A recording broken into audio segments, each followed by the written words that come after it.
बोल जयकारा शेरा वाली दा बोल सच्चे दरबार की जय। तो जी शुरू होने वाले हैं शारदीय नवरात्रे।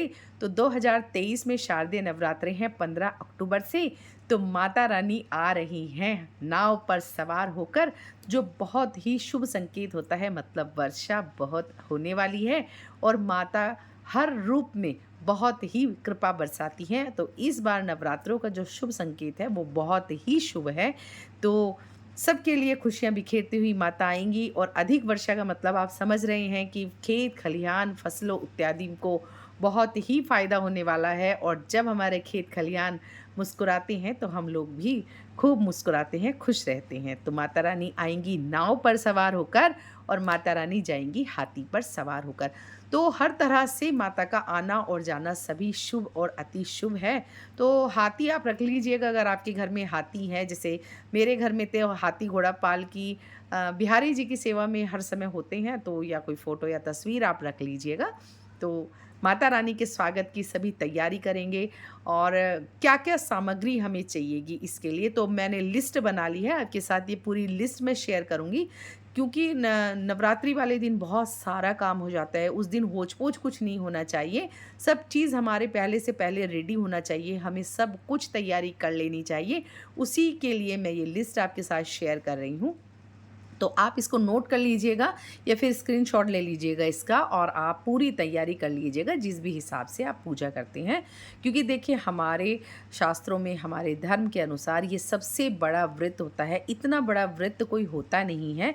नवरात्रि में जो माता की 9 दिन की स्थापना होती है, तो 9 दिन पर पूरे विधि विधान पूर्वक पूजा होती है। तो सामग्री भी बहुत ज़्यादा ही लगती है इसमें और हर चीज़ माता की पसंद की और इच्छा की और माता की पूजा के हिसाब से ही लाई जाती है।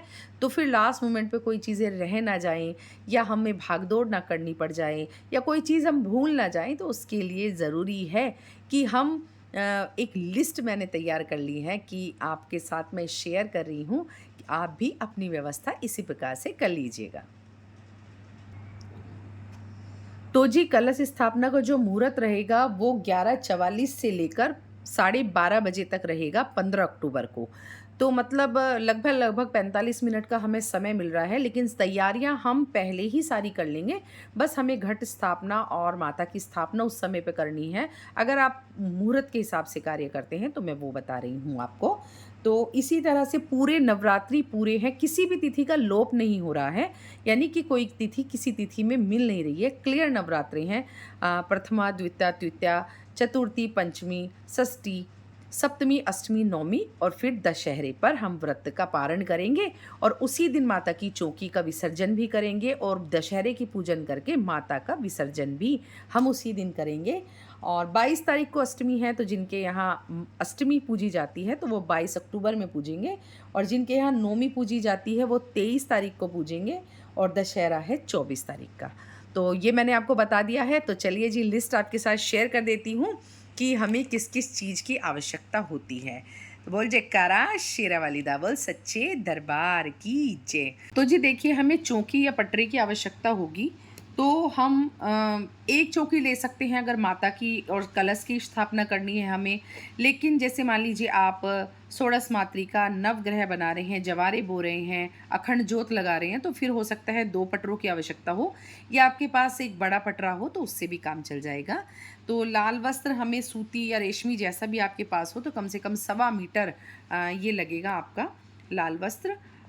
माता को लाल बहुत ज़्यादा पसंद है। अगर आपके पास पीला वस्त्र है तो पीला भी चल जाएगा। ठीक है जी?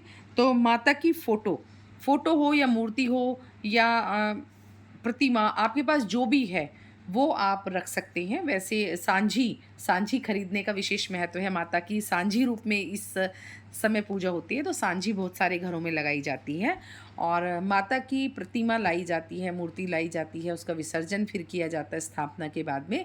या आपके पास पीतल की, धातु की या फिर आपके पास मार्बल की हैं तो आप उसको भी रख सकते हैं, नहीं है तो आप तस्वीर भी रख सकते हैं। ठीक है जी?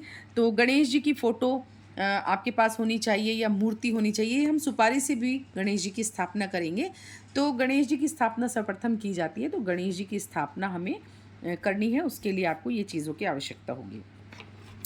इसके बाद देखिए नवग्रह की स्थापना हमें करनी है। मान लीजिए नवग्रह यंत्र है आपके पास तो वो भी सही है, या फिर हम क्या करेंगे, सुपारी रखकर चावल की ढेरी रखेंगे, उसके ऊपर सुपारी रखेंगे, उसी से हम नवग्रह की स्थापना कर देंगे। और षोडश मातृका की अगर आप स्थापना करना चाहते हैं तो वो भी आप 16 सुपारी आप ले लीजिएगा। तो 16 वहाँ पर सुपारी से भी आप स्थापना करेंगे ऐसे ही जैसे नवग्रह की आपने की है, या फिर आप 16 हल्दी की गांठ से भी षोडश मातृका की स्थापना कर सकते हैं। तो लाल चुनरी आप ले लीजिएगा, एक माता के लिए ले लीजिएगा, वो देख लीजिएगा माता का साइज़ आपका क्या है, और एक नारियल पे लपेटने के लिए ले लीजिएगा, और नहीं है तो फिर आप कलावा भी लपेट सकते हैं नारियल पे। और इसके अलावा अगर आप मंदिर में भी चढ़ाते हैं तो फिर उसके लिए भी आप चुनरी ले लीजिएगा। और माता का अगर आपका श्री विग्रह है तो उसको पंचामृत से स्नान करा के ही हमें स्थापना करनी है। तो पंचामृत स्नान के लिए हमें दूध, दही, घी, शहद, शक्कर लेना है। और मतलब ये स्नान प्रथम दिन ही होता है, उससे अलग तो हम सिर्फ गंगा जल का या सादे जल का छींटा ही लगाते हैं। और गंधोजकच आप ले लीजिएगा, उससे स्नान आप करा सकते हैं। और श्रृंगार की सामग्री जो माता को आप अर्पित करेंगे तो वो आपकी इच्छा पर है कि आप 16 श्रृंगार दे रहे हैं, 7 या 5 जो भी है। नहीं तो फिर आप बिंदी का पत्ता, मेहंदी और सिंदूर इत्यादि, ये 2 4-5 चीज़ तो आप ज़रूर से रखिएगा। तो ये श्रृंगार की सामग्री हम माता की पूजा में रखते हैं। और बाद में फिर जब चौकी हम हटाते हैं उसके बाद में ये मंदिर में चला जाता है।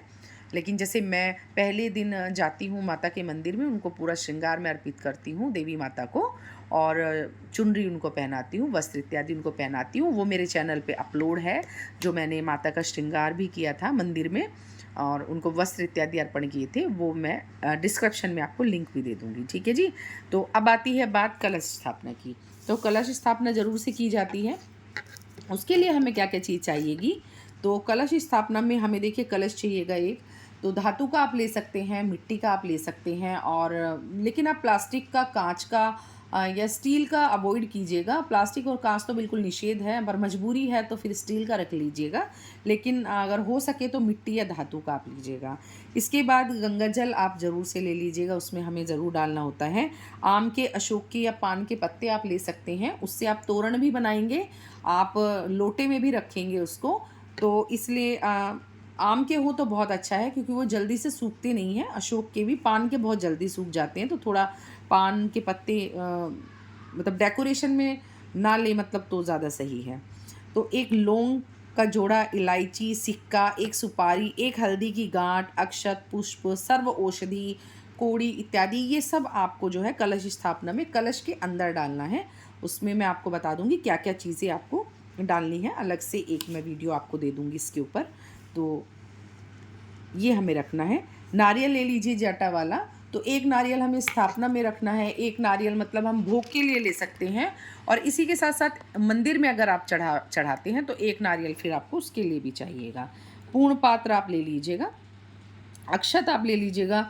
तो आप रंगीन भी कर सकते हैं अष्टदल कमल बनाने के लिए, और कम से कम मतलब चावल से बहुत ज़्यादा ही इसमें लग जाता है। देखिए षोडश मातृका की आप स्थापना करेंगे, नवग्रह की स्थापना करेंगे, कलश के नीचे भी रखेंगे, आप अष्टदल कमल भी बनाएंगे, अखंड ज्योत के नीचे भी रखेंगे, तो बहुत सारे चावल यहाँ लग जाएंगे, कम से कम आधा किलो आप चावल।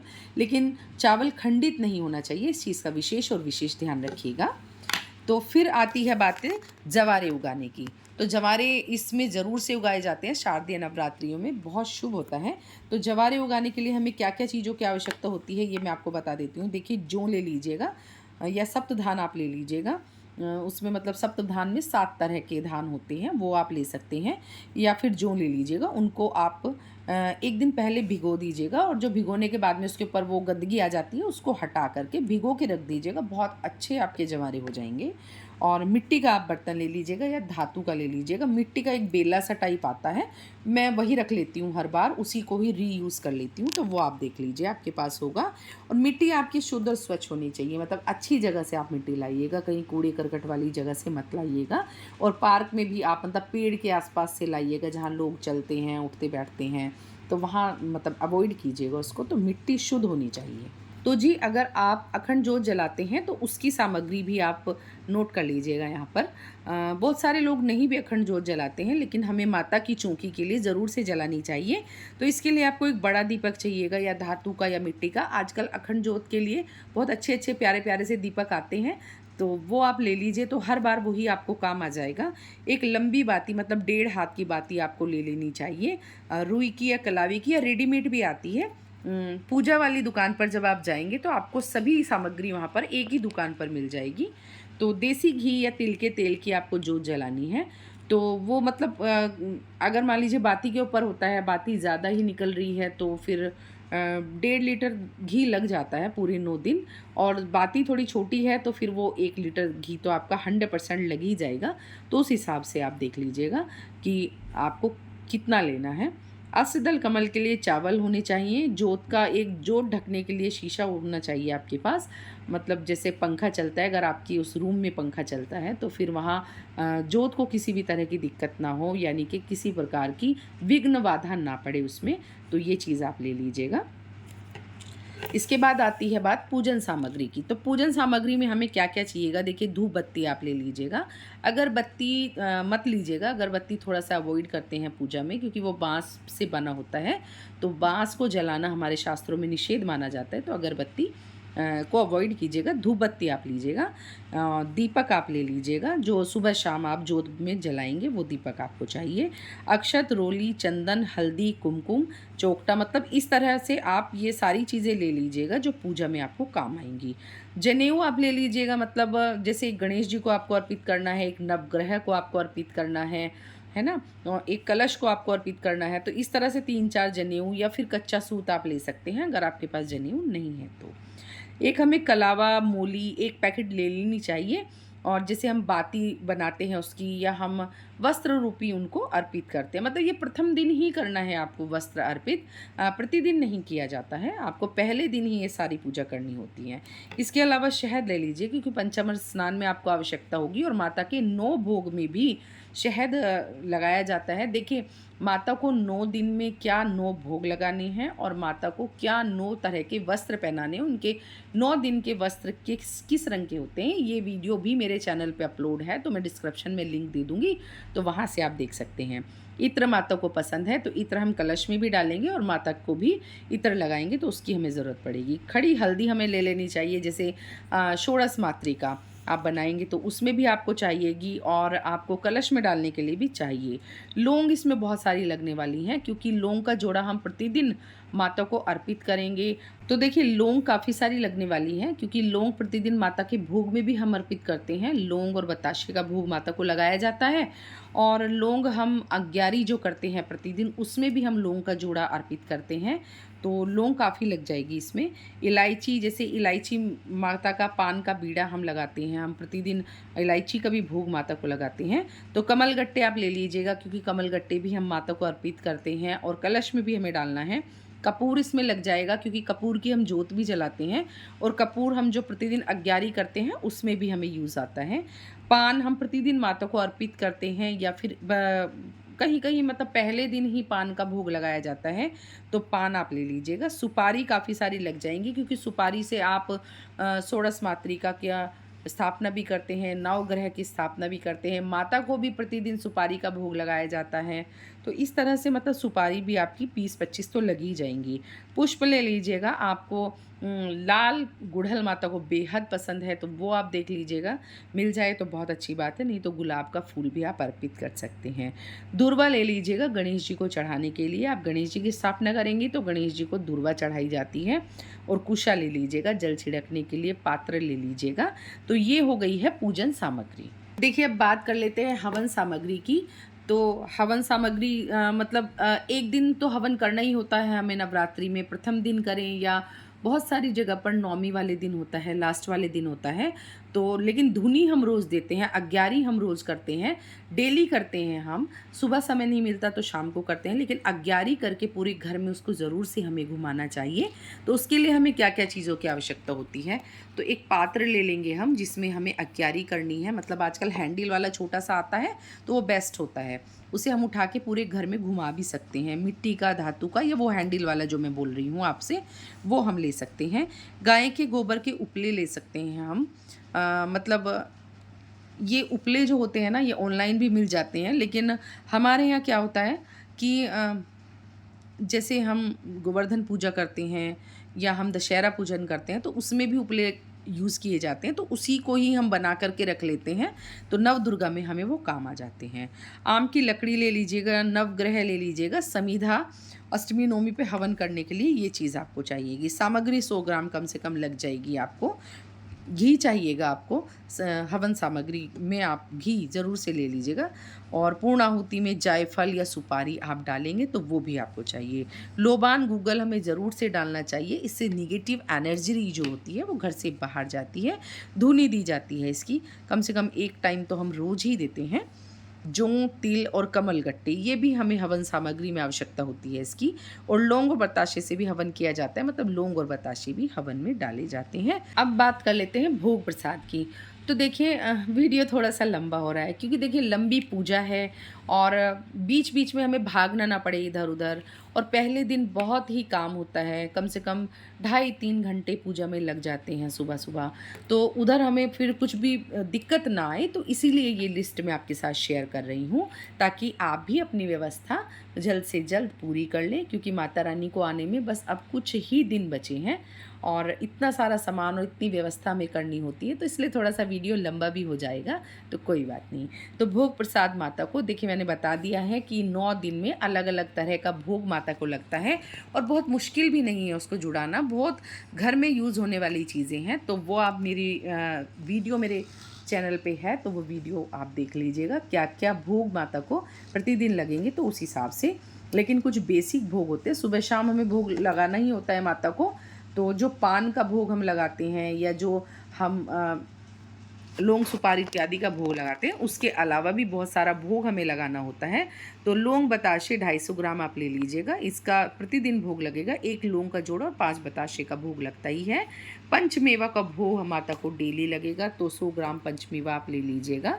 मिश्री या कोई मिठाई आप ले लीजिएगा, इसका भोग माता को लगता है। नवरात्रों में दिन के अनुसार विशेष भोग मैंने आपको बता ही दिया है कि मेरे चैनल पे वीडियो है, तो वहाँ से आप देख लीजिएगा। मौसमी फल, लेकिन अनार का विशेष तौर से महत्व है, तो अनार आप ज़रूर से चढ़ाइएगा माता को। चाहे 9 दिन में 1 ही अनार चढ़ाइएगा, पर आप ज़रूर से अर्पित कीजिएगा। और तांबुल, मतलब आपको पान बनाना है, मीठा पान भी आप ले सकते हैं, लेकिन पान में लौंग, इलायची, सुपारी, बताशा ये सब रख के और आपको माता को अर्पित करना है। तो ये माता का भोग प्रसाद हो गया। अब देखिए माता के जाप हमें ज़रूर से करना है, मतलब पूजा हम जब करेंगे तो उसमें टाइम हमें लेके चलना है कि हाँ हम जाप कर लें। तो इसमें हमें क्या करना है, दुर्गा सप्तशती का पाठ ज़रूर से करना है। जैसे मान लीजिए 1 अध्याय 2 अध्याय हम रोज़ पढ़ लें। पूरी दुर्गा सप्तशती अगर हम नहीं पढ़ पा रहे हैं एक ही दिन में, तो हम 1-1 अध्याय 2-2 अध्याय करके इसका पढ़ सकते हैं, ठीक है जी। नवरात्र कथा पुस्तक, तो ये कथा हमें डेली पढ़नी है। 1 टाइम पढ़ लीजिए चाहे 2 टाइम पढ़ लीजिए, पर डेली हमें पढ़नी है। 9 दुर्गा 9 स्वरूप की कथा की पुस्तक भी आती है, वो आप पढ़ सकते हैं। दुर्गा चालीसा हमें दोनों समय पढ़नी है, सुबह शाम हमें पढ़नी है, ठीक है। या कोई और पुस्तक भी आप लगा सकते हैं, जैसे बहुत सारे लोग रामायण लगा लेते हैं और भागवत लगा लेते हैं, रामचरितमानस लगा लेते हैं। तो इस तरह से आपके पास जितना समय है उस हिसाब से। और दुर्गा कवच का आप नित्य पाठ कीजिएगा, 9 दिन आपको दुर्गा कवच का पाठ करना है। तो ये जाप से संबंधित सामग्री हो गई। देखिए व्रत में खाई जाने वाली सामग्री की बात कर लेते हैं। तो वैसे तो ये व्रत फलाहार के होते हैं, इसमें फलाहार ही खाया जाता है, अन्न का त्याग किया जाता है। हल्दी भी नहीं खाई जाती है, तेल वगैरह कुछ नहीं खाया जाता है, इसमें अचार नहीं खाया जाता है, बहुत सारे प्रतिबंध होते हैं, फलाहार ही खाया जाता है। लेकिन देखिए अगर बच्चे हैं, बूढ़े हैं या दवाई लेते हैं, आपकी सेहत को आप सर्वोपरि रखिएगा। प्रभु कभी नहीं कहते हैं कि आप अपनी जान पे रिस्क लेके पूजा पाठ करिए। वो हमेशा हमारे भाव के भूखे होते हैं, हमारे प्रेम के भूखे होते हैं। तो भगवान आपकी प्रेम देखेंगे, आपकी पूजा देखेंगे। मान लीजिए आपने पूरे नियम तो करे, लेकिन प्रेम भक्ति भाव है ही नहीं, तो ऐसी पूजा का भी कोई फ़ायदा नहीं है। तो पहले आप अपनी सेहत देखिएगा। आपका थोड़ा सा, मतलब थोड़ा सा ही किया हुआ उन्हें बहुत लगेगा अगर उसमें प्रेम भक्ति भाव जुड़ा है। तो प्रभु की सेवा में प्रेम भक्ति भाव सर्वोपरि है, इसके बाद आपकी सेहत आती है। जिस भी हिसाब से आपको डॉक्टर ने सलाह दी है, आप उस हिसाब से, गर्भवती महिलाएं भी अपने हिसाब से देखिए व्रत रखिएगा। लेकिन ये व्रत जो है वो फलाहारी होता है, तो इसमें आप क्या क्या खा सकते हैं वो मैं आपको बता देती हूँ। बहुत सारे लोग फलाहारी रखते हैं, बहुत सारे लोग पूरे दिन भर भी खाते हैं, मतलब सेंधा नमक का। और बहुत सारे लोग जो है सिर्फ शाम को ही एक समय सेंधा नमक लेते हैं। दिन में फल वगैरह सब चाय दूध वगैरह ले लेते हैं, लस्सी वगैरह, पर शाम को ही केवल सेंधा नमक खाते हैं। जैसे कि मैं केवल एक समय ही सेंधा नमक खाती हूँ, बाकी मैं पूरे दिन नहीं खाती हूँ। तो आप देख लीजिए आप जैसे भी करते हैं। तो क्या क्या चीज़ें हमें चाहिए होती हैं, देखिए कुट्टू का आटा है, सिंघाड़े का आटा, समा के चावल और साबूदाना, पेठे की मिठाई, चौलाई के लड्डू, सूखे मेवा आप खा सकते हैं, आलू के चिप्स खा सकते हैं। आजकल बाज़ार में भी आते हैं, पर हम मेरे को तो बाज़ार की चीज़ों में खैर विश्वास नहीं है। तो बाज़ार के चिप्स भी, उसमें नमक भी रहता है, तो आप देख लीजिएगा। और सेंधा नमक, फल, जो भी आप फल खाते हैं वो, और शकरकंदी आप खा सकते हैं। तो इस तरह से आप कई सारी चीज़ें इसमें खा सकते हैं। साबूदाने की खीर खा सकते हैं, सिंघाड़े की पूड़ी कचौड़ी वगैरह या पकौड़ियाँ बनाकर सिंघाड़े की और कुट्टू के आटे की आप खा सकते हैं। और सामक के चावल की खिचड़ी आप खा सकते हैं, पूड़ी सब्जी खा सकते हैं इसमें कुट्टू के आटे की। तो ये चीज़ें आप देख लीजिएगा। आप इस तरह से मैंने जितना भी पॉसिबल है उस हिसाब से आपके साथ सारी सामग्री शेयर कर दी है। तो जल्दी से आप तैयारी कर लीजिए, माता के स्वागत की पूरी तैयारी कर लीजिए। और अगर इसमें कोई चीज़ छूट गई है तो उसे ऐड ऑन कर लीजिएगा। तो मिलते हैं फिर नई वीडियो के साथ। और चिक्कारा शेरा वालिदा वीडियो पसंद आई है तो लाइक कमेंट शेयर कीजिएगा। चैनल में नए हैं तो चैनल को सब्सक्राइब कीजिएगा। जय माता दी।